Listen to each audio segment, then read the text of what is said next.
துரியோதனனுக்கு பட்டம் கட்டுறதா தர்மருக்கு பட்டம் கட்டுறதான்ற ஒரு போராட்டம் நடந்துட்டு இருக்கு. அந்த நேரத்துல பாண்டவர்கள் இறந்துட்டாங்கன்றாங்க. அப்ப துரியோதனனுக்கு தான் பட்டம் அளிக்கணும்னு யோசிக்கும் போது கிருஷ்ணர் முடிவு பண்றாரு, இந்த இடத்த எப்படியாவது தடுக்கணும் பான்றாரு. நான் உங்கள் மதுரை ராமகிருஷ்ணன்.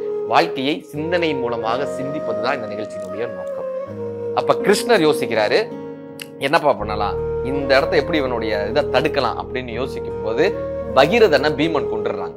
இப்ப கிருஷ்ணர் போய் பல்ராமட்ட சொல்றாரு, உங்கள் சிஷ்யனான பகீரதனை 3 பேரால கொல்ல முடியும். நீங்க, பீமன், துரியோதனன். நீங்க கொல்லல.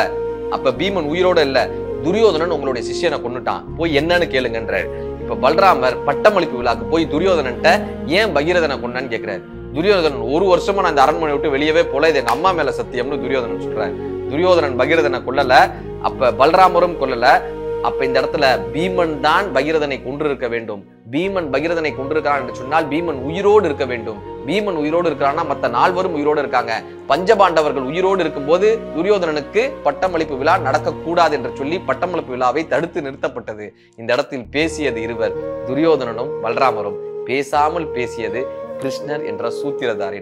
எல்லா பிரச்சனைக்கும் நம்மளே தீர்வு சொல்லணும்ன்ற அவசியமே கிடையாதுங்க. பின்னால் இருந்து அந்த சூத்திரங்களை, ஸ்ட்ராட்டஜிஸ்ட யார் ஒருவன் சரியான முறையில் நடத்துகிறானோ அவன் மிகப்பெரிய தலைவனாக வருவான் என்பதை மகாபாரதத்தில் இந்த கதை நமக்கு